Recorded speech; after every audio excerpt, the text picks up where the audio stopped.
This is the Monday Morning Quarterback, another original multimedia presentation from NorthJerseySports.com. Brought to you by the Bergen County Education Association. Bergen County Public Schools work because the BCEA works with you.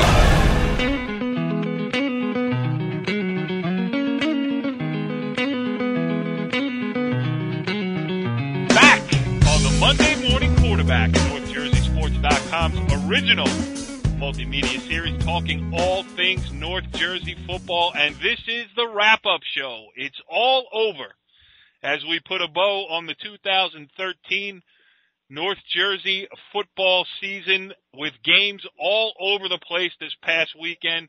We were at Rutgers, we were at Kane, we were at Giant Stadium. There were plenty of us out in force. I am Corey Doviak, being joined by an illustrious panel of North Jersey football insiders, starting with my co-host, Brandon Gregory. Brandon, what's going on? How you doing, Corey? I am doing well, and you and I spent more time together this weekend than we have throughout the course of the rest of our entire relationship. I mean, were you sick of me by the end of the weekend? Ebony and Ivory get along very well, so I was very much enjoyable spending time with you, Corey. Nothing personal. It was a great deal this weekend. Ebony and Ivory. That's right. Good stuff. Most definitely. And our next guest is a guy who once said this. I will bring him in with a brilliant quote that he once gave while on our air here on NorthJerseySports.com. Yeah, it's Richie Ballgame Barton. What's up, Richie B? Not much. Just feeling horrible, but it was all worth it, sort of. Yeah, and last but not least, and certainly not least, because this guy is the ultimate North Jersey football insider. He is Jimmy Avitabile. And Jimmy, I would give you a resume, but I think the best thing that we can say about you is you are the world's most devoted North Jersey football fan. You know everybody. You've been everywhere. You've seen everybody play. And we thank you for joining us here this week on the Monday Morning Quarterback. Well, I appreciate it. It's always fun to be around you. We have a good time. I mean, you know, as you get older and you've been doing this for a long time, as we all have now, we get to the Meadowlands for these final games, and it's the same crew that shows up year after year, covering the games, talking about the games. So, you know, when you can get a couple of minutes alone with Dean the Machine, that makes for a great weekend. No comment on that one, Jimmy? No, I think he's doing some bug extermination now, so he added that to his illustrious list. As he put it when I saw him the other night, yeah, I got a pest control business now. So here's what we got for the show tonight. We're going to talk about all the games that we were at this weekend. We got sounds of the game from a lot of them, huge. I mean, Brandon Gregory and myself filled up our recorders, so we'll get into that stuff later. But first we're going to go on the trail, and I guess we will start with, you know, the game on Friday night that everybody was looking forward to across New Jersey, and even had some national interest as Paramus Catholic knocked off St. Peter's Prep 13-7 or 13-6 in the non-public Group 4 state finals at MetLife Stadium. And Jimmy, you're a PC insider over there. I mean, you know, it was a heck of a season for Paramus Catholic. Yeah, you know, it actually started last January with all the build-up, the rivals, the max preps, the preseason national rankings, and, you know, I think it was a learning experience for a program to be at that level and to deal with the mighty expectations. And, you know, they took a couple of losses during the season and it almost refocused them.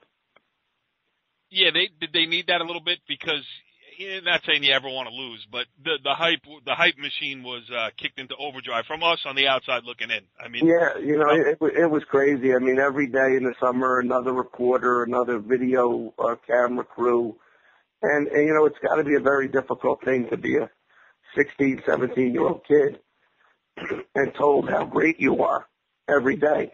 I think they learned a lesson. Yeah, and Richie. All right, so let's talk about the game. And Richie and Brandon and Jimmy were all there on Friday night in a driving rainstorm. How brutal was that, first of all? A little bit, you know, it took away from a little bit of the flair of the game here because you had to worry about staying dry as much as getting to watch it. But Richie B, I guess the key turning point was when Brandon Wimbush from St. Peter's Prep, the quarterback that we've had here on the show on the Monday Morning Quarterback, went down with what looked like a concussion. That kind of changed things a little bit. it changed things a lot. I mean, it changed the entire game, actually, because, St. Peter's Prep came right down the field on their first drive and scored. Wimbush had a big run on a 3rd and long to keep the drive alive. And, him being such a dual threat at quarterback, as big of a dual threat as there is in North Jersey, from the quarterback position, running the ball and throwing the ball, he creates problems because he could turn what looks to be a sack into a 25-yard gain or a touchdown or whatever. And once he went out about mid-second quarter up until there were 51 seconds left in the game, St. Peter's Prep attempted one pass. Think about that. And that's from a team that was behind. They attempted one pass. So basically, Prep's philosophy is, hey, we're going to hope that we can hold PC, play field position, try to get them to, try to cause a turnover. But, once Wimbush went out, pretty much there was nothing St. Peter's Prep could do because they couldn't move the ball consistently enough with the Wildcat attack because PC could put 9 in the box. They weren't afraid of a forward pass at all. Yeah, and you guys like Nick Flores, and the rest of the PC defense, when they know the run is coming, they will just pin the ears back and get after the ball carrier with, Brandon, you know it too. I mean, you're close to, we had Wimbush on the show, and we know how important it was to St. Peter's Prep's attack. And, how about from your perspective there? What'd you see? I couldn't say it any better than how Richie said it, Well, stop the presses. Somebody couldn't say something better than Richie Ballgame? I couldn't say it any better. We actually were able to get some inside information on what did happen to Brandon. And it happened on a big completion in the second quarter. Kid ran like a wheel route, and then he got hit. Brandon got hit, and it changed the whole flow of the game. Obviously, St. Peter's needs him to be successful. And when he went down, their whole offense changed. Like you said, like Richie had said, the Wildcat, they went exclusively to the Wildcat. They only threw 4 more passes during the course of the game. And, they just weren't, it's kind of hard to prepare once your best player goes down or one of your key players go down like Brandon went down and just changed the whole ebb and flow of the game for St. Peter's. And, but, you have to commend Paramus Catholic. They did what they had to do on the defensive side of the ball. Like you said, they put 9 in the box. They stopped Hillman in the Wildcat and all the other players that they ran out of the Wildcat up, and they did their job, and that's why they state champs today, Richie, Corey, and John.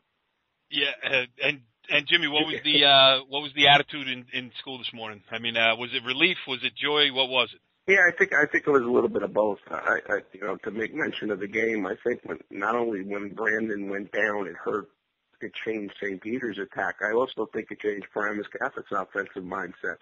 It went from being let's be open and let's throw it around a little bit to hey, let's not make the big mistake. Let's not throw the big interception, the fumble, the big let's not do anything crazy, because I think they felt that there was nothing St. Peter's can do to win the game. It was if Paramus Catholic would let them win the game. Right. Yeah, big play on special teams, get a pump block, something like that. They just had to, they basically just had to avoid disaster to take it home. Yeah, absolutely. But to answer your question, I think it's a little bit of relief. Obviously, we mentioned the expectations, and certainly very happy. Yeah, good stuff. All right, so that was the big boys in the non-public side of it. Let's turn to the big boys in the public side of it. That would be the North 1 Group 5 final. That was played on Saturday night, also at MetLife Stadium. We had Chuck Johnson on last week. He told us that it was obviously a difficult task for his Ridgewood team to hang with Montclair, just with the, Division I athletes that Montclair can throw out on the field. Ridgewood had to get up early. They had to get a lead, force Montclair to play from behind. Richie B, none of that happened. Montclair cruised to a 33-0 win. Shaquan Oliver, the junior running back, he is built like a fullback, but runs, he was shiftier than you'd think, and he would bowl you over too, and it was right on their first play. Bowled over a defensive back for a 25-yard gain, and that set the tone for the entire game. Ridgewood actually had chances early. They just missed on a long pass to Connor Van Clardy, I apologize if I mispronounced his last name, but anyway. That's all right. We got Brandon Gregory on the show. You're good. That's a good point. But he called Jimmy John already, so don't worry about it.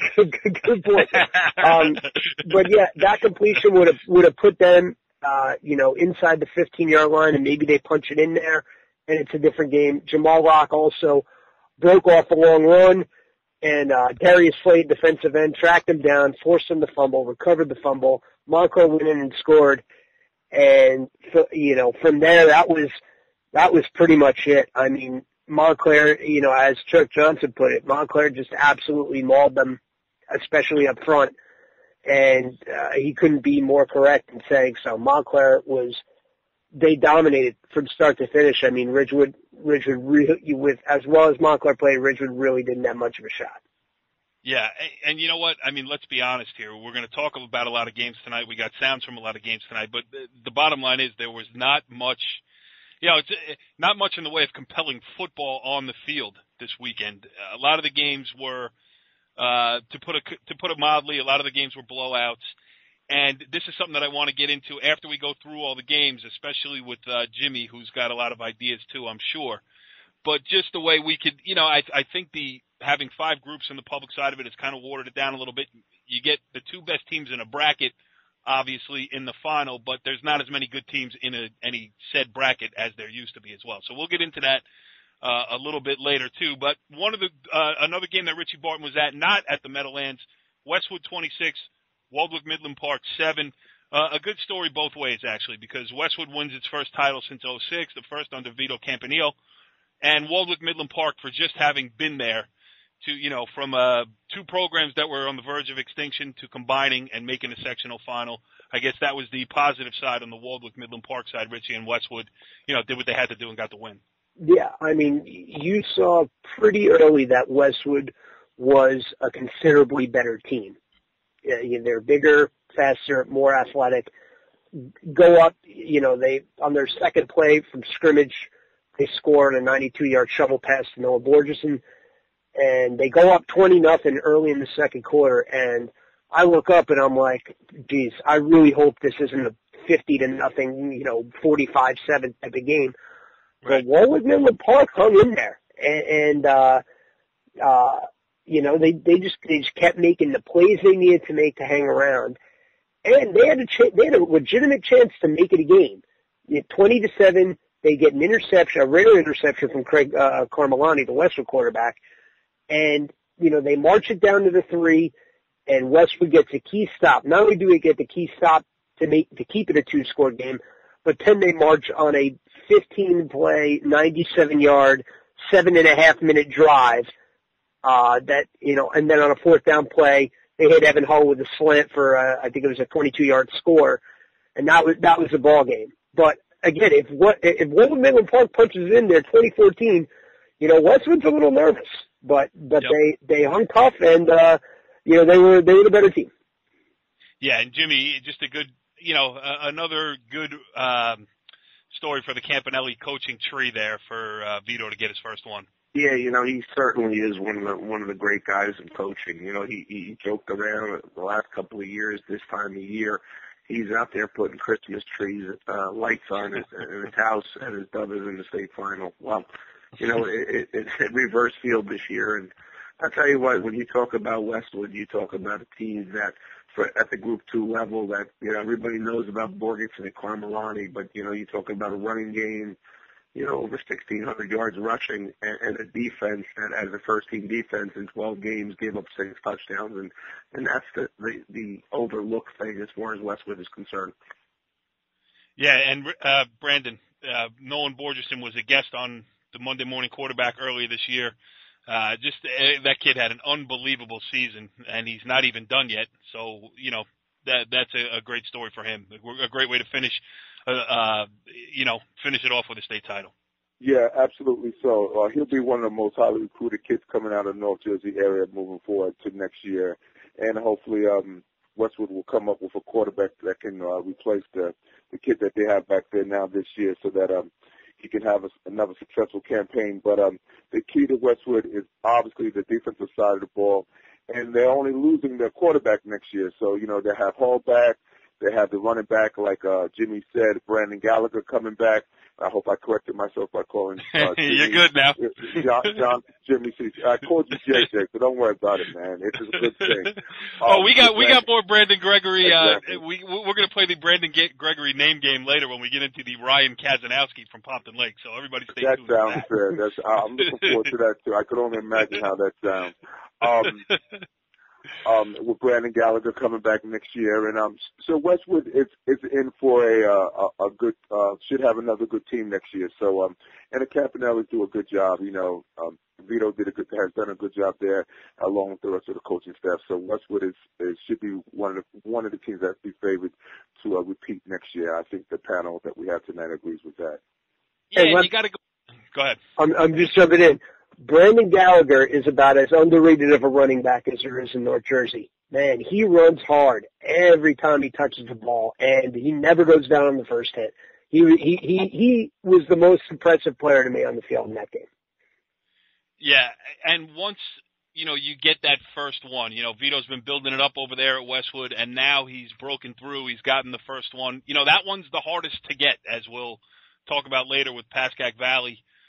With Craig Nielsen, he finally got his first one too. But once you do it, I look at a guy like Chris Olsen, who struggled in 4 finals before he finally won one, and then he won 5 in a row with Wayne Hills. I'm not saying that's going to happen for Westwood, but with the type of system that is now in place there, and with one under their belt, and in a favorable bracket for their size, and the competition that they're going to be seeing on a year in, year out basis in the state tournament, if things stay the same. It certainly does bode well for Westwood, putting up some multiple championships there for sure. All right, the next game we're going to talk about was the last game of the NorthJerseySports.com coverage season. It was DePaul. It was Sunday. It was the non-public Group 2 state final down at Rutgers University.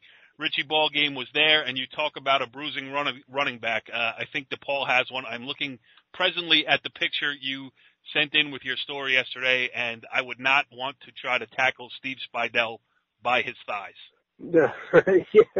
Or Marky Clark, for that matter. I mean, they were two just absolute balls. And, Holy Spirit, I mean, what kind of, Holy Spirit basically runs a wishbone where, I mean, that's an archaic offense. And as we talked about with Chuck Johnson last week, when someone hasn't seen it, it can be effective. But when it doesn't work early and you fall behind, you put yourself in a tough spot.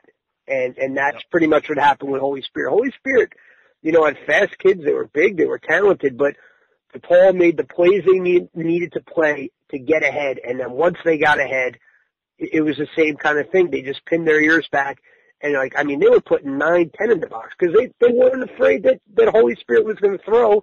And when they got in third and long situations, they just sat back. I mean, Riley Clark made a big interception at the DePaul 3 early in the game.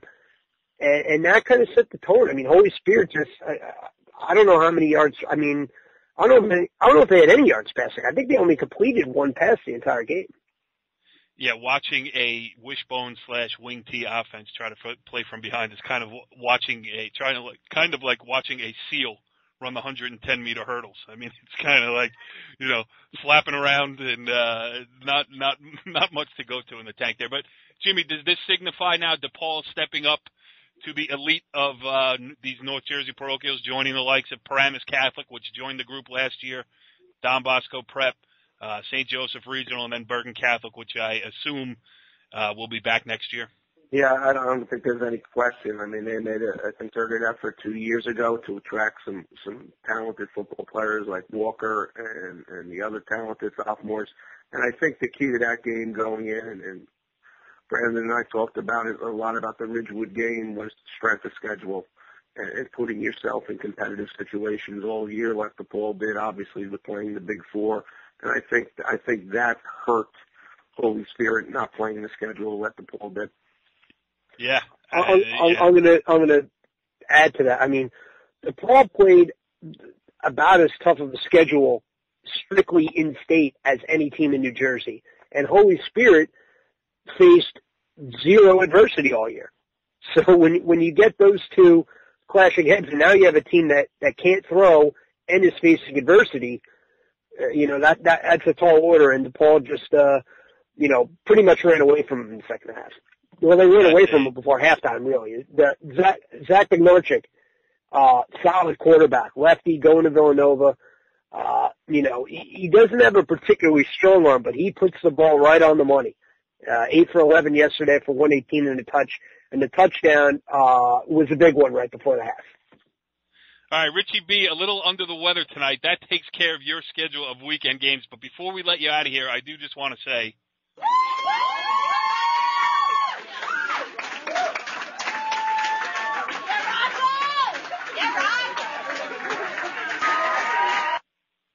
I just wanted to say, yeah, Rocco, for the effort you put in over this past weekend.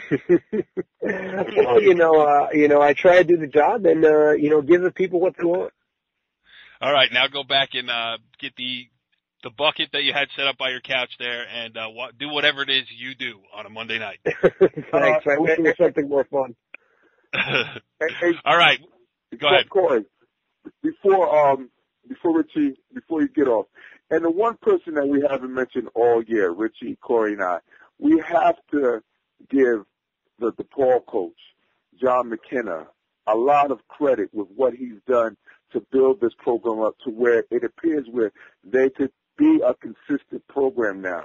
So let's see, and that's the one person, we talked about all the other coaches in North Jersey. We talked about Coach Carstens, Coach Toll, and everybody else, Coach Catnell and Coach Partridge, but we haven't mentioned Coach McKenna.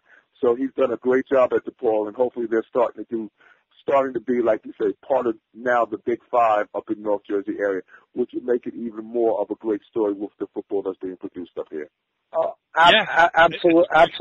Absolutely good, real good guy. And I'll tell you what, offensively, I thought it was the best called game all year. Because you would imagine, in a state final, everyone's going to be prepared to some degree from what you're going to say.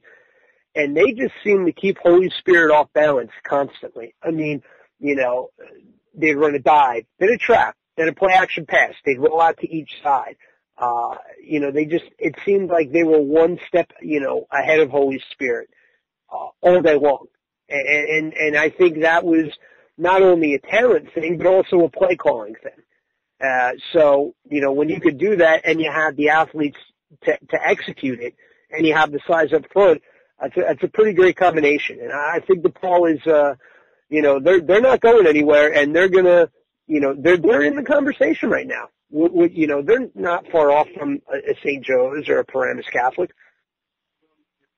All right, I thought you took a bow and we're going to bed. I am. You're out of here. All right. Take it easy, guys. All right, we continue now, and I just want to mention that if you like this episode of the Monday Morning Quarterback, now this is Season 1, Episode 12, you can go back and to listen to the ones you missed. All of them are archived on our YouTube page. That's youtube.com/North Jersey Sports. Give us a like on Facebook, facebook.com/North Jersey Sports. And like Brandon said earlier when we were talking about the St. Peter's Prep injury, we broke that first on Twitter.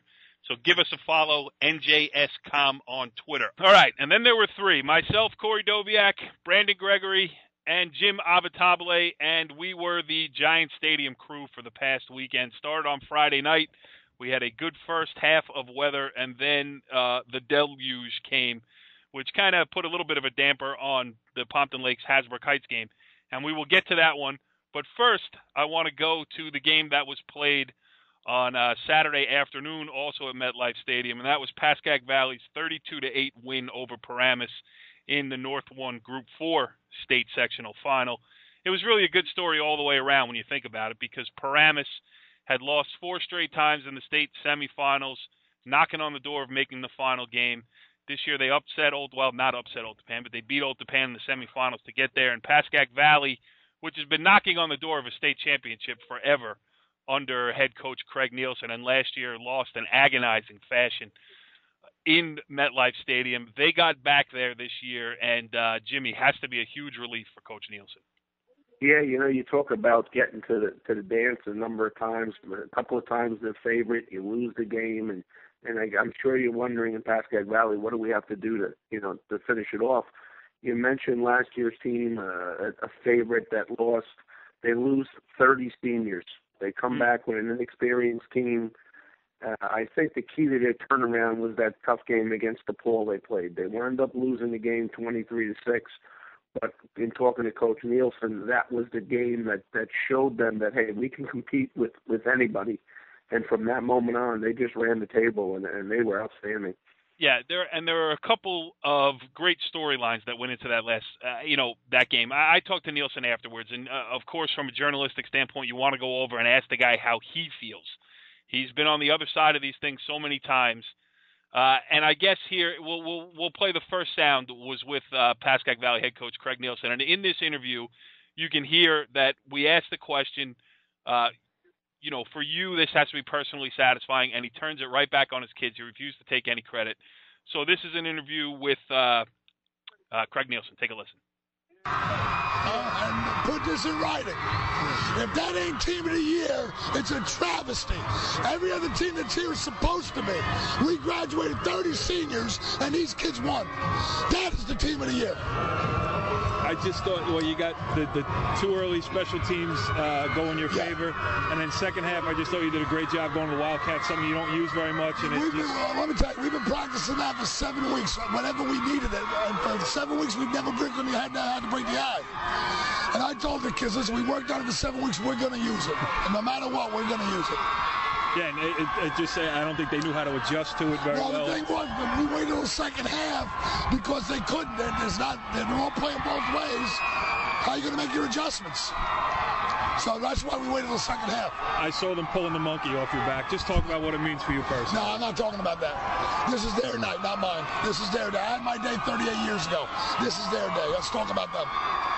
I told you, that's the team of the year. We're not supposed to be here. 30 seniors, we're not supposed to be here, and they won. That's the team of the year.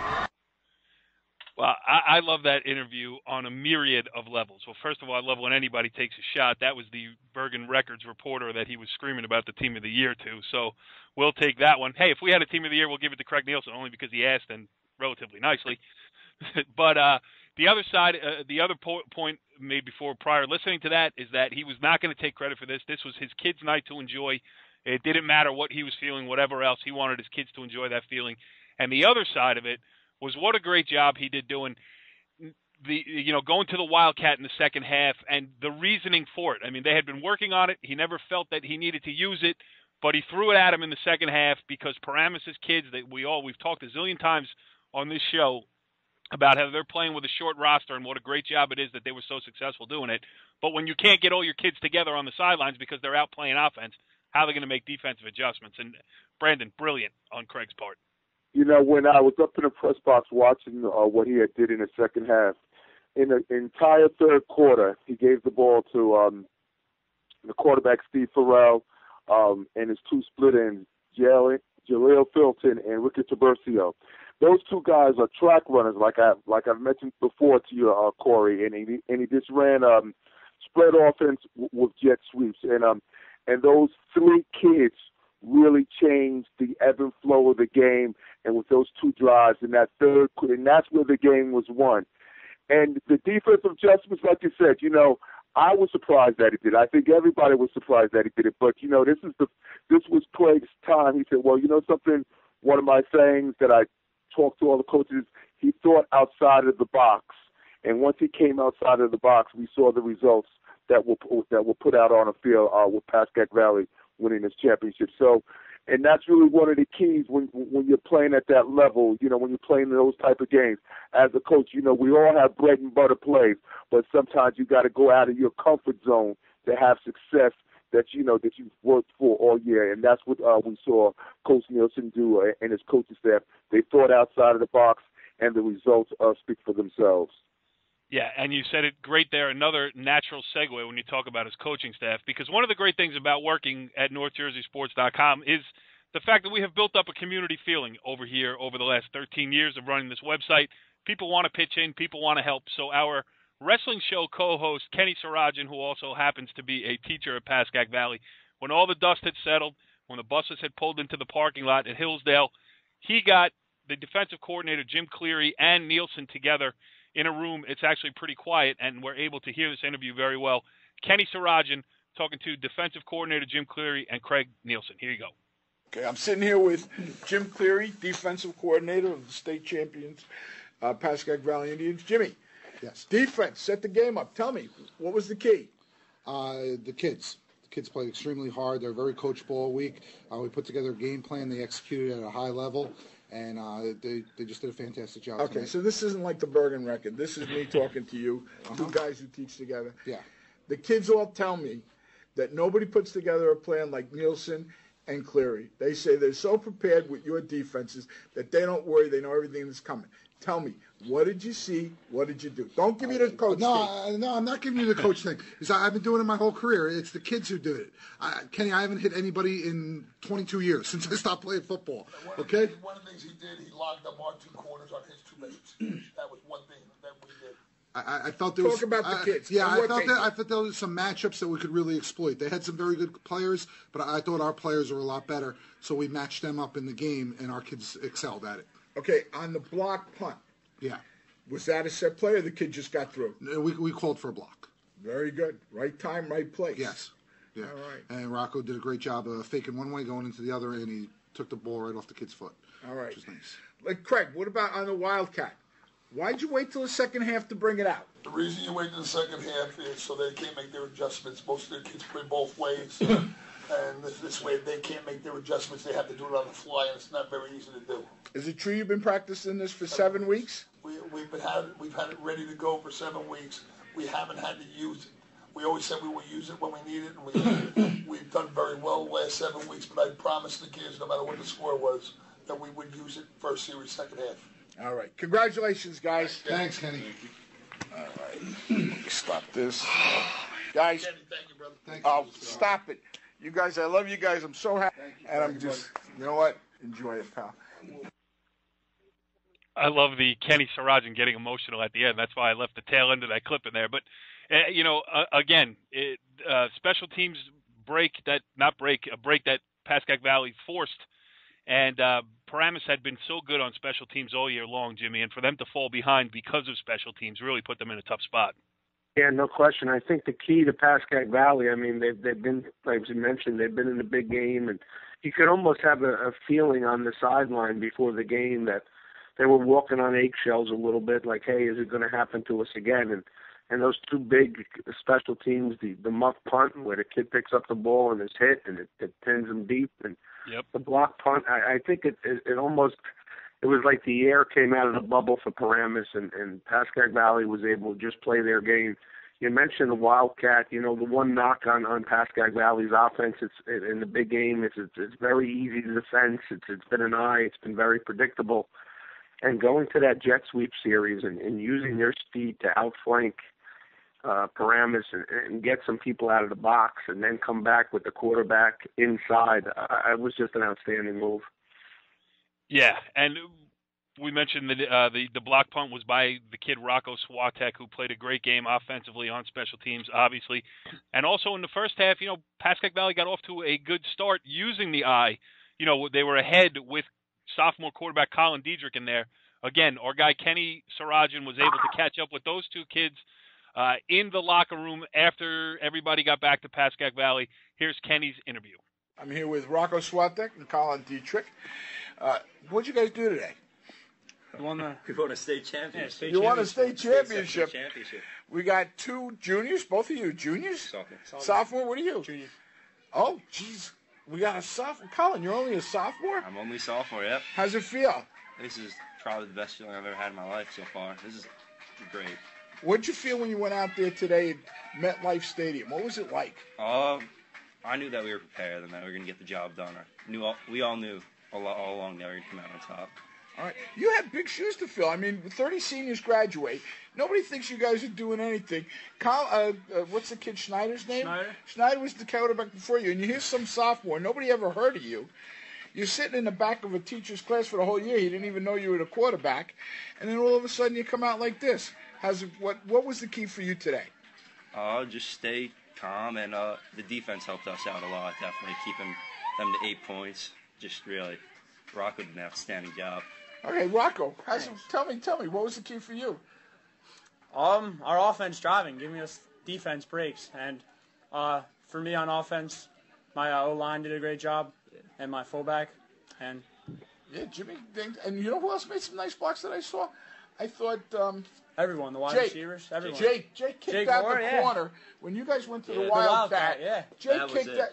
Go ahead, say that. As soon as the Wildcat came in, they were done. They had no idea it was coming. Over. This is something that Coach Nielsen had put in for 7 weeks. I heard you guys practice. Yeah, 7 to 8 wow. weeks. It was a while. Why didn't he use it in the first half, guys? Why was something so good? They couldn't adjust to it at halftime. Very good. Well, you guys played hard. Rocco, you went both ways. You busted your butt. You had a nice lot of nice runs, especially that last touchdown where the guy was hanging on to you for the last 10 yards. Can't stop you. Congratulations, guys. Proud of you both of you. Thank you. That's good stuff there. I mean, some genuine emotion. Kenny Sriracha, you win a state championship and you get Kenny Sriracha and breaks your chops in the locker room before you can go out to the screaming fans. But, hey, that's all part of it, right, Brandon? Most definitely. You know, like I said, Corey and Jimmy, Coach Nielsen went outside his comfort zone, and the results speak for themselves. And he did a good job. And you know, he has a lot of kids coming back. You know, he has the quarterback coming back. He has both running backs coming back, Swatek and Cortez. There's some of his linemen coming back. So we'll see. You know, it's going to be interesting. It's a good competition in Section 1, Group 4, you know, with Old Japan, Paramus, and so forth and so on. And the one thing I can say about Dan Sabella is that he will get those kids back again somehow, some way to the big game, and he'll be prepared next time around, because that's something that's going to sit and eat at him for a long, long, long time, because that's one of the few times that he did not have his team prepared for something, and not by fault of his own, but by just not seeing it early in the year, because very few things get past him, and I know he'll be prepared next time around. You won't see that happen again. Yeah, well, again, a great segue, because you and I both caught up with Dan Sabella after the game, and that very thing that you just talked about comes up in this interview, so have a listen. Watching them on film all year, they've been a momentum team. They've gotten out, they've really, since they've gotten on their roll, it's been getting off to good starts early on, and they did that. That was something we talked about, and shame on us for letting it happen, because, you know, it played right into their hand, and give them credit for that. But we've been pretty solid on special teams since we got our run going, and that was pretty uncharacteristic of us, and that got us in the hole. And at halftime, as poor as we played, we said, you know, we're only down 2 scores here, and then to let them go out and get that third one right away, you know, it wasn't our day. In the third quarter, Pascack Valley went to exclusive jet sweep offense with number 19 at quarterback, Stephen Farrell, number 7, Ricky Traversio, and number 22, Jaleel Filton. That changed the flow. That changed the game. What did the defensive coaches? What happened during the course of the Give their staff credit for having that in. You know, that was a great wrinkle for them to throw in. They really didn't show that much this year. I thought you said it right, Brandon. It really changed the tempo of the game a little bit. They were getting on the perimeter on us pretty good, and you know, it was kind of like a little bit of a perfect storm for us today. We were letting them get outside of us. We were getting reach block. We were getting crack block. We weren't getting off blocks very well, and at that point, you know, they had a lot of things they knew they could do against us. All that being said, the disappointment of tonight, other than that, unbelievable season for the Paramus Spartans. Hey, thank you. You know what, we got a taste, but it's a tough day for us, because, you know, our theme has been, it's not about just getting here, it's about finishing, and you know, it's going to be a bad taste in our mouth for you know, until we get back here and finish this thing. Jimmy, what a class act. That's the way you handle a post-game interview when you are on the losing side of things. You tip your hat to the opposition and say, hey, you know what, we're going to lick our wounds and get right back at it.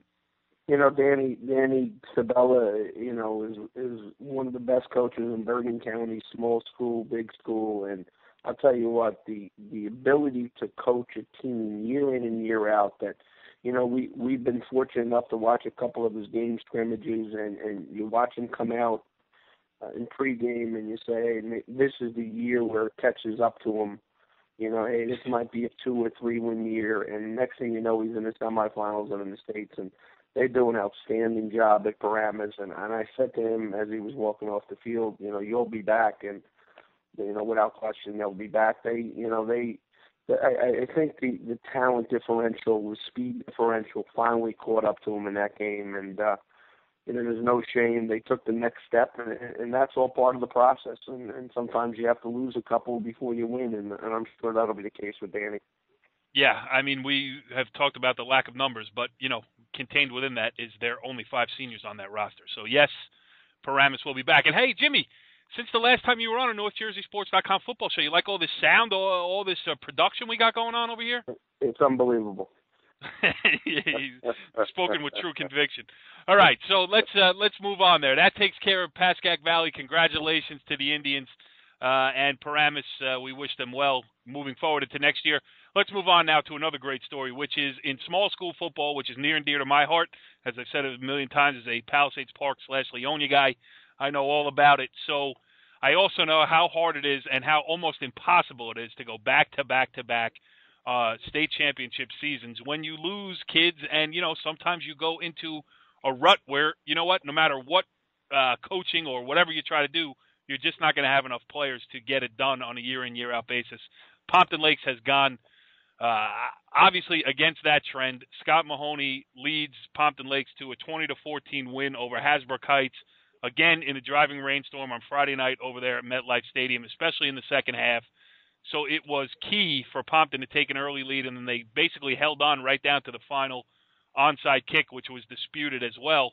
At first, it looked like Hasbrook Heights had grabbed it and was going to have a chance to go in for a game winning because they were only down 6 touchdown there at the end, but the ball was awarded to Pompton Lakes, and they walked off there as 3-time North 1 Group 1 state sectional champions. And Brandon, I mean, you've seen Pompton Lakes a lot this year. They got a lot to be excited about. Most definitely they do. They're one of the best coach teams that I've seen this year. Scott Mahoney and his staff have done a great job. And like I've mentioned to you, Richie, on the show, and I spoke to Jimmy about this when we were on the weekend, they were probably one of the best tackling teams that I've seen all year. On their front 7 was as good as you can get for a small school team. They tackled and they ran to the ball very well, and they finished their tackles. The Campianco brothers, along with Rayford, the twin Rayford brothers, and the boy Coiflin, and obviously their defensive line led by Bobby Shaw and that crew, they tackled well. And when you tackle well at any level of football, high school, college, and or pros, you can create turnovers and you make other teams not want to run the ball. And you could see that a little bit in the Hasbrook Heights game because they knew from the first game, even though Hasbrook Heights beat them, that they were going to be in for a battle in that state finals. Hasbrook Heights played a great game, but Pompton Lakes' just ability to finish off plays and finish off tackling, that's what impressed me the most with Pompton Lakes in that game. And that's several times I saw them this year, Jimmy and Corey. Yeah, and also their dual threat ability. I mean, they can run the ball, they can throw the ball. Offensively, they give you a lot of weapons, and they score early to go up 7-0 on a 32-yard touchdown pass, and then they score later on a circus catch by Drew Rayford, who went up with one hand, caught it in the corner of the end zone. They're up 14-0, and now Hasbrook Heights, which likes to maintain possession, run the ball with their quarterback, Darren Iorado, who does a great job of it. But again, they don't want to be playing from behind, and I thought that Pompton Lakes getting off to a fast start against them, erasing any type of doubt they may have had, which I don't think they had any. But if there was any lingering effect from the regular season loss to Hasbrook Heights, it was gone when they went up 7-0. Then they go up 14-0. And we caught up with a bunch of these guys after the game, including Scott Mahoney. Here's what he had to say. I asked both the brothers, Drew and Adam, I said, beyond what they did with the ball, can you talk about the blocking that you guys got, especially on the outside? I felt like accountability was a huge theme tonight with you guys. Yeah, it was. We worked all week, first of all, on their blocking, getting off the blocks. They killed us in the first game on the corner with their blocks. And then, we got horses up front, and they did a great job picking up some stunts, doing some things to open up the receivers, so we got that lead early. And, I knew they weren't going away. It's like we didn't go away. And, we did what we had to do to hang on there. Can you talk about the job that your line did, both offense and defense? You got guys that are going two ways. Yep. I felt like they sent a message, especially with the way they stuffed the run in the first game. Yeah, we work hard all off season with that line and everybody getting in shape so we can go 4 quarters. And, it came down to gut check time. And, those guys are horses. They have been for a long time, and they grinded it out for us. And we walked off with a victory, which was great. it might sound crazy to say, but what does it mean to have two brothers, one a quarterback and one a receiver, and that kind of relationship? Is it explainable in terms of why they succeed the way they do? No, you know what it is? I think overall it's a family atmosphere, and you know, they all love each other. The kids, you know, I got Corey on the other side who made a great catch. You know, my running backs all share time. You know, we probably went close to 3,000 yards this year rushing. Not one back complained about a carry all year. You know, they're brothers, they're friends, and that's what we do here. It's a big family, and that's why we came away with a third one. Just talk about congratulations. Huh? 3 in a row. 3 in a row is tremendous. It's something, you know, as a joke last year, you know, I threw up in front of them 3P equals D, and I said, figure out the math formula.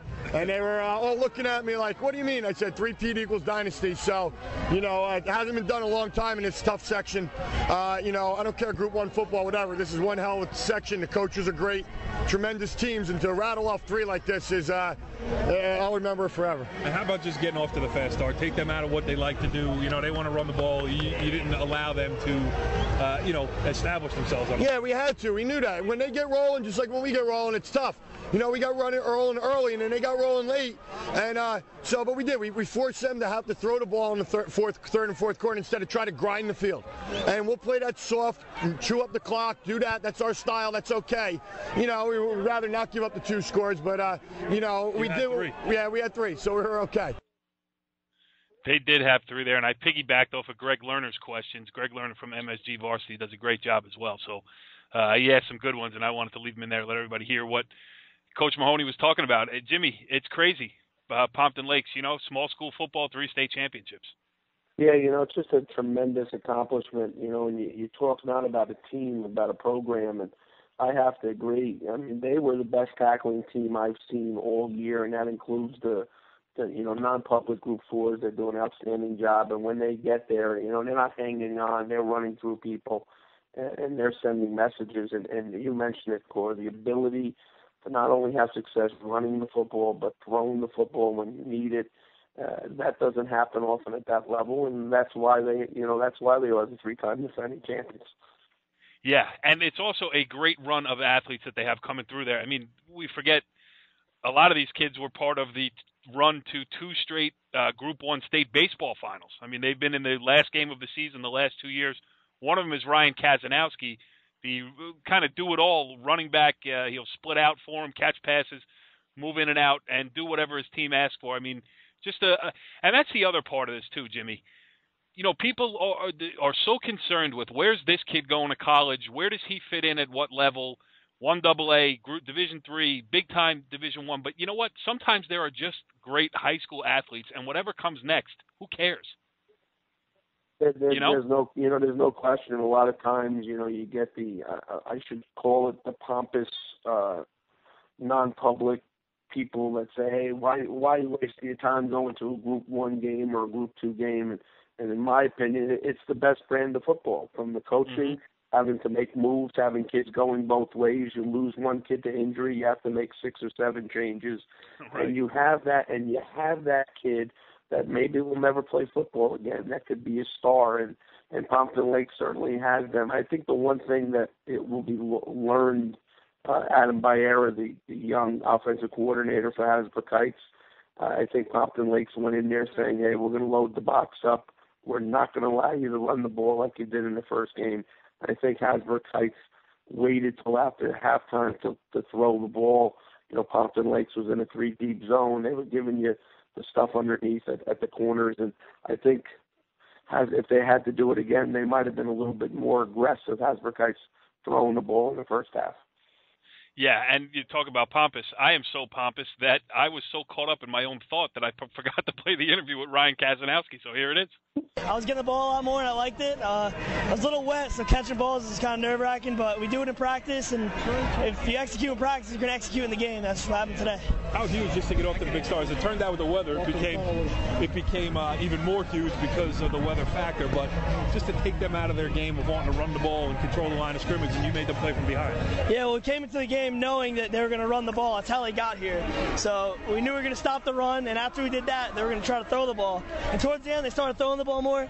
And, we got lucky on the onside kick, and I guess luck sometimes. What happened on an onside kick? I mean, what was the ruling? What did you hear? Well, I know that it wasn't going to go 10 yards. The kid shouldn't have touched it in the first place.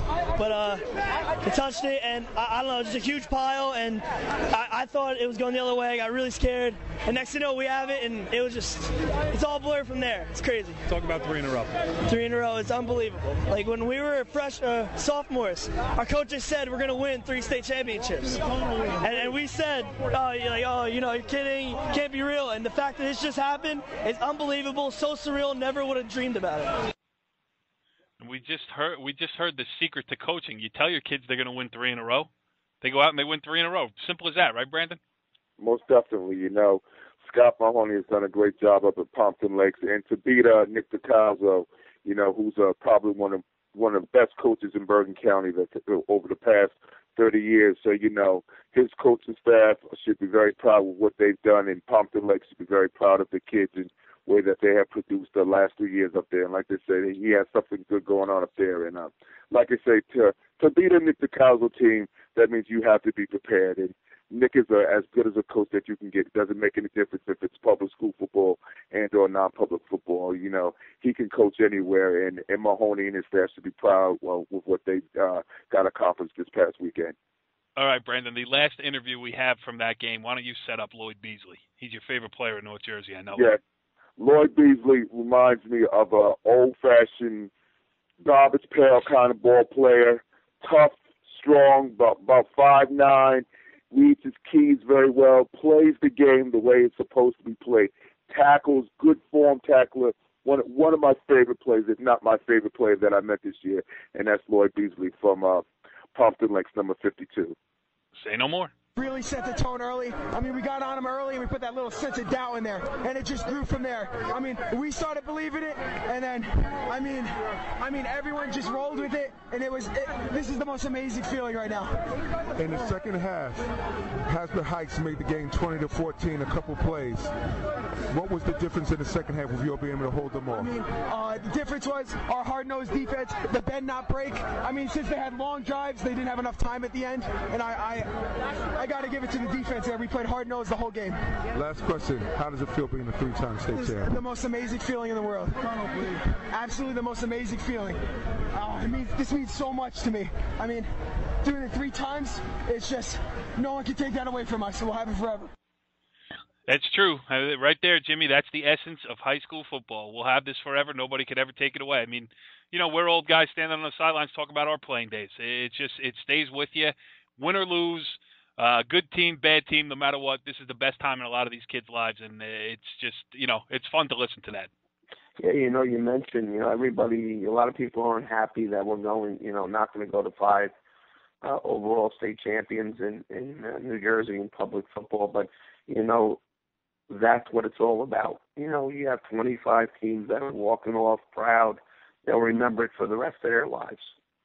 Yeah, who really cares, that's the thing. Oh, you got to play down to 1 state champion. For who? Play down to 1 state champion, to satisfy who? It sounds to me like Lloyd Beasley is pretty happy being the North 1 Group 1 state sectional champion. And if it's good enough for Lloyd Beasley, who am I to argue? Anyway, all right, moving on now. We got 2 games left. We'll do a quick little commentary on Sparta, a 40-0 win over Riverdale in the North 1 Group 3 state final. We got some sound there, too. And Sparta, listen, they had a heartbreaking loss to Roundpo, lost on a last-second field goal in the state sectional final last year. A lot of those kids were on the field that experienced that. I think there was no way that they were going to come into this game against Riverdale, 10 o'clock on Saturday morning at MetLife Stadium. Brandon, look, out for anything but finishing this thing off this year. Most definitely. Sparta came on out. That's the team that I picked to win this group, and They played well. Oh yeah, you're bragging because you picked Sparta. Yes. You're right, though. Yes, you did. yes. I'm pretty proud. I went 6-2 with picking the teams. But like I said, Sparta was able to make the adjustments during the course of the game. You know, I think DJ and the coaching staff, from talking to him, thought that it was going to be more of a run-orientated type of game. But Sparta changed their philosophy, passed the ball a little bit more, and their quarterback Matt Sylvia did a good job passing. Matt Seville, Sylvia Seville, same thing. Number 13. We know what you're talking. That's right. That's why you always say the number. Exactly. Did a great job passing the ball, and and everybody thought that Lucas Fiora, their running back, was going to be the most dominant factor during the course of the game. But I think the key player was their quarterback, with what he was able to accomplish during the course of the game. So it made Riverdale a little bit more off balance, And their boy Fiora did have a good game, but their quarterback was really the key to their success in that game, along with Kevin Fowles, the defensive player who played like a monster. I think he had like 4 or 5 sacks. No one could stop him either. Yeah, and like you said, they did run. They did not run the ball as much as they had shown earlier in the season. That's for sure. And Foltz did a great job. We got 2 interviews here. Let's hear from Sparta's Kevin Foltz. The coaches, and our coaches work extremely hard. You guys prepare for this kind of game. They've been working hard since June. The D-line with Coach Higgins, we were going hard at it. Every single practice, every single game, 100%. And it finally paid off today for this win. We've been working at this so long. Last year we came up short, but we finally got it done. You were able to stop Max Apeta and Max McFarland throughout the course of the game. What was the key to stopping their offense? The key was basically just get pressure on them. The quarterback and run back are extremely great players. We just wanted to get to them fast, and we did that. We wanted to set the edge so they couldn't get around, and we worked hard at that. And we succeeded at it too. Interesting stuff there. And Jimmy, who's the head coach for Sparta? Oh boy, I'm trying to remember. I set you up there because I don't know. I'm not going to ask Brandon to say a name properly. And Marciano. I'm looking here. Marciano, Frank Marciano. Right. And I am looking at the roster, and it's not there for me to try to bail out. But I may not have his name perfect in my mind, but I do have an interview with him, and he talks a little bit about the approach of throwing the ball more than just running Faria, who carried the ball 100 times in the first 2 playoff games. So here's the Sparta head coach's response to that. We're actually going to go into every single game thinking the exact same thing. We're going to see what the defense gives us, and they actually had a lot of guys next to the line of scrimmage, and our quarterback Matt Seville came out there and made plays. Receivers Teddy Fisher, Nick Shalala went out there, made some very good football plays. I love showing off my ignorance of teams outside the NorthJerseySports.com coverage area. I just did it. I apologize to Sparta and the program, and I congratulate them on a really a resounding 40-0 victory over Riverdale. Now, on the Riverdale side of it, and we've had DJ Nymphius on the show, the Riverdale head coach. He's one of our favorite guys to talk to, and he's very realistic. Riverdale was not, I don't want to say supposed to, because they earned their place in the state sectional final. You got to win the games on the field. Riverdale did that. Maybe a little bit ahead of schedule. They lost a lot of talented players from last year's team. So to get back here was an accomplishment in itself. I expected really nothing less from DJ Nymphius than, again, the kind of classy interview that he gave us after the game. So here's DJ Nymphius' take on the loss to Sparta. They're better than us, they're better than us. They're outstanding up front. We thought we could stop the kid, to be honest. They made some plays, we didn't. We didn't capitalize on something early in the game, and we wanted to make sure they were playing from the front. We wanted to play from the front. We wanted to hold them under 10 possessions. They had 4 possessions alone in the first half because we didn't do anything offensively. And we played like we were here a year or two early, which we may have been. We started 6 sophomores. It just seemed like their penetration was the problem. We couldn't handle them up front. We couldn't, the answer for people might be, hey, throw the ball. Well, if you can't handle them when you're running the option and doubling them, I think you're gonna have a little bit of trouble against them when you're trying to throw the football. Because we simply couldn't handle the 2 kids on the outside, 58 and 43. Ford's a kid that may be the most obvious player being real good, but the 2 ends are just so good, and they have so many answers on offense. We pretty much said he's got to beat us throwing the ball, and they beat us throwing the ball. But just talk about this year. I mean, we've talked about it. The tough start, the great finish, the run to a state final. Your kids just played in MetLife Stadium. So many good things to take forward. This result notwithstanding. Yeah, I think I just told the kids, the seniors, don't let this be the barometer of who you are. I said if we had won the game, I probably would have told them the same thing too. They got a long life to live, and we'll be back to work. It's not the way you wanted it to turn out. We got thumped pretty good, and there's no doubt. I saw him play in person 3 times. We watched so much film on him. We needed everything to go our way, and turn them over, and we had trouble doing that. We came close to blocking a punt, but we needed all those things to go our way. We had to play the perfect game, and they had to play a very poor game. And they're not capable of playing a poor game. They're well coached, and they're good at what they do. Man, they got some really, really good players. I'll say this: that is the best football team we've played against in my 10 years at Riverdale, and we knew that coming in. They're good.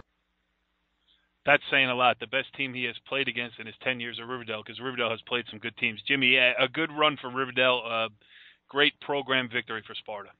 Yeah, no question. Riverdale, I was at their Westwood game this year on October 4th. They fell to 1-3, and you kind of wondered which direction the team was going to go. They wound up getting on a run. They won 7 in a row and got to a final with a young team and an experienced team. But I really think the difference with the defensive line of Sparta, they shut down his veer option attack. They couldn't pass it. And, he said it. Sparta was just better. And it was that simple. All right. Speaking of better, it doesn't get much better for St. Joseph Regional than a 62-14 thumping of Pope John in the non-public Group 3 state final, also at MetLife Stadium. And you knew when Mark Frassati stepped in front of the first pass on the first play that Pope John ran in the game, Brandon, we kind of got the feeling that, the proof was already in the pudding.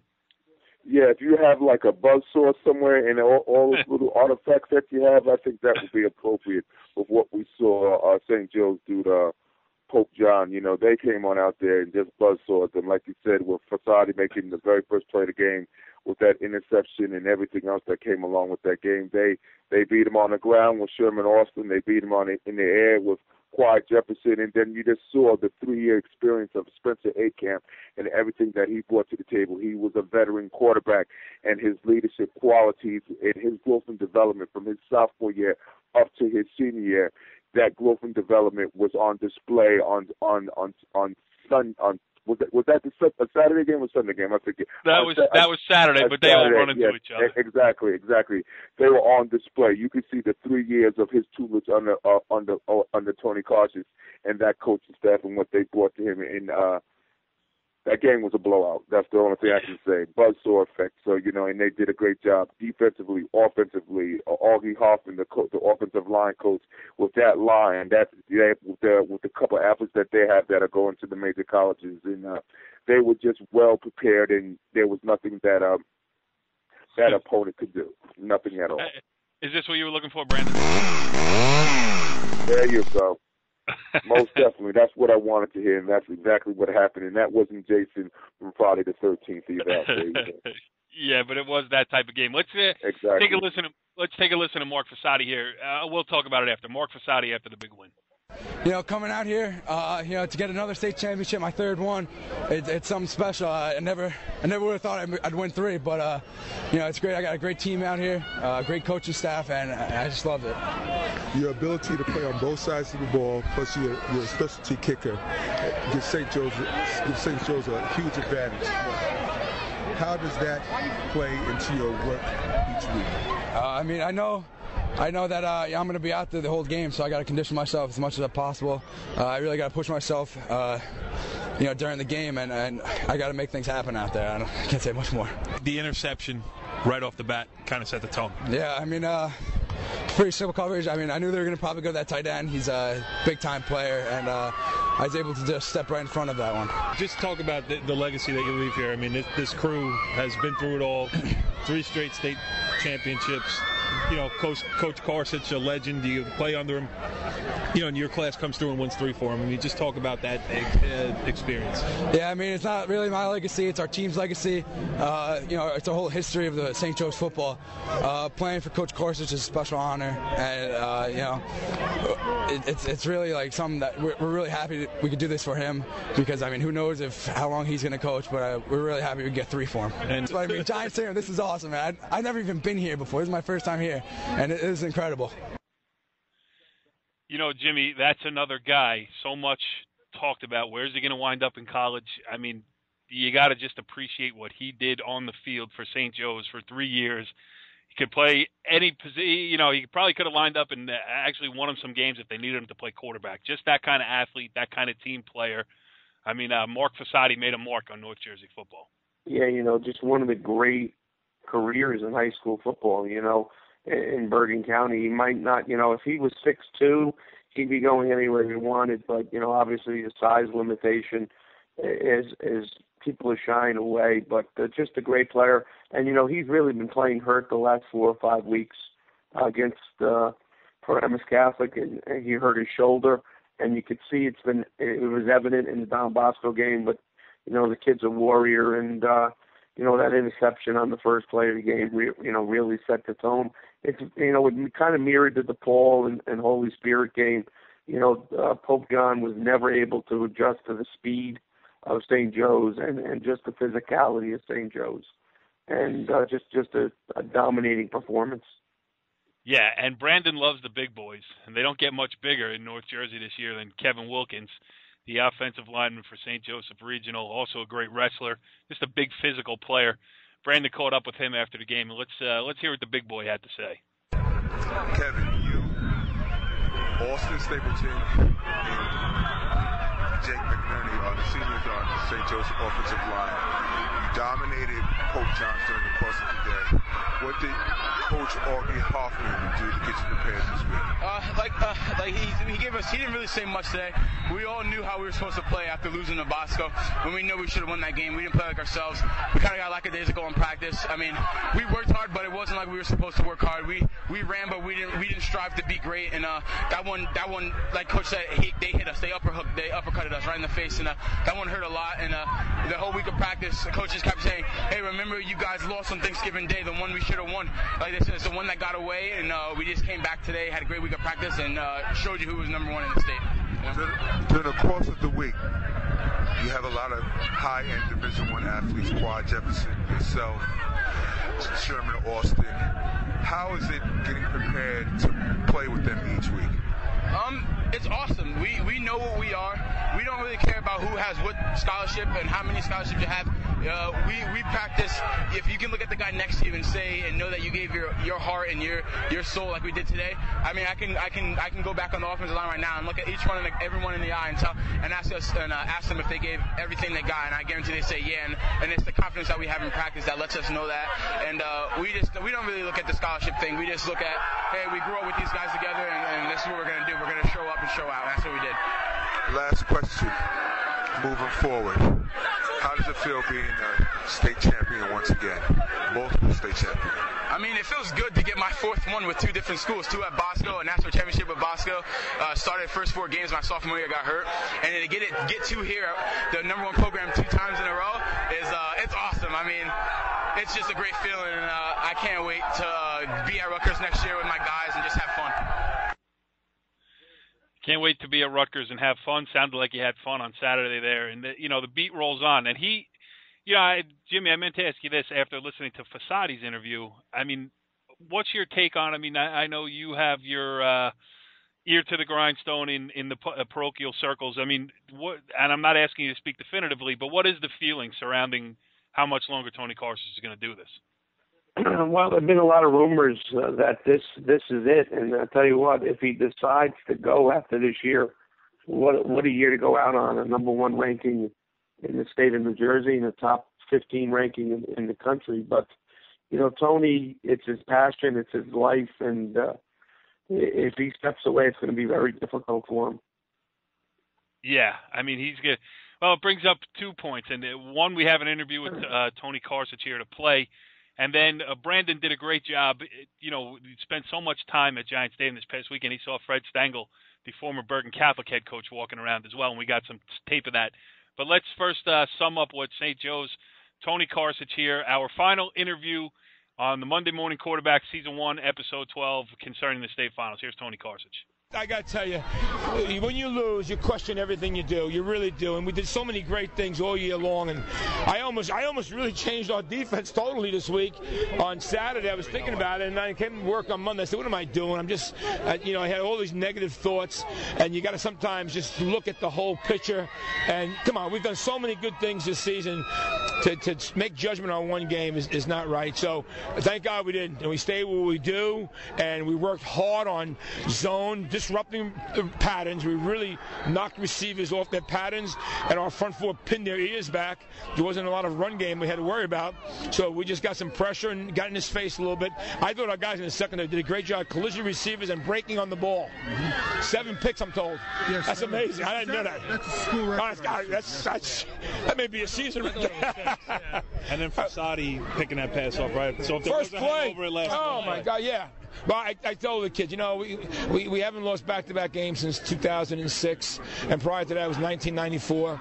And I said, we've always seemed like we come out swinging, and I said, that's what I want. And I mean, the first play, obviously, that really set the table, no question. But then the offense also reciprocated immediately. So, listen, it was just a great day. I think this game is a lot of it, though. The success is the culmination of the entire season. With the schedule we play, you go from the math, and you talk about Bergen Catholic at that time in the year. You talk about Paramus Catholic, St. Peter's, and DePaul, and Bosco. Even in the loss, you get better in games like that. And I think all of a sudden you come out here, all year long, we're battling up here. We're a small school, and all year we're, stepping up. And then finally get to the playoffs every year, and we get guys our size, numbers-wise. And I always feel we're the superior for that reason.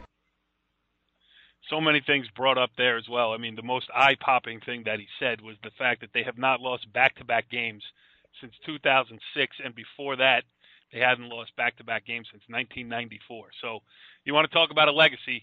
17 state championships now for Tony Karsich. Unbelievable. But, Jimmy, he even pulled out the little guy fighting the uphill battle in enrollment. Yeah, no question. Right. It's amazing how blue collar a program that is. People would think it's a white collar type of program, but it is really a blue collar lunch pail type of program, and obviously that's a credit to Tony. Absolutely, Brandon. All right, the last interview we have here. Why don't you set it up? You caught up with Fred Stengel, and when you talk about what would Tony Karsich do next, he'd do what Fred Stengel's doing. He'd go out and watch some high school football. I mean, that's what these guys live and breathe. And go ahead. Yeah, I happened to see Fred up in the press box, and and just a little bit about Tony before we go to the Fred Stengel thing, Corey and Jimmy. When my son was going through, he wanted to play football in high school, I had an opportunity to meet Coach Karsich. And you go to the various schools, me being the alpha male father that I am, and being honest with you, we can be open with this open forum. You can be honest like that. And the one thing that I respected the most that he told me out of going through all the various schools, he said, Mr. Gregory, I know who your son is. People have spoken very highly of Brandon. But the one thing I can promise you, if you do decide for him to come here, he's going to get, first and foremost, he's going to get treated as a young man. Secondly, I'm not going to make you any promises that he will get on the field. And thirdly, he will be safe here. And that's what I remembered most about Tony Karsich. He will be safe here. And he didn't make me any promises that, your child's going to get on the field. But the most important thing, he said, your son will be safe here. And that's the most important thing that I got from out of Tony Karsich. Not all the other stuff, the wins we know, but he said, Mr. Gregory, your son will be safe here. And that's and then you sent him to Bosco. All right, talk about Fred Stengel.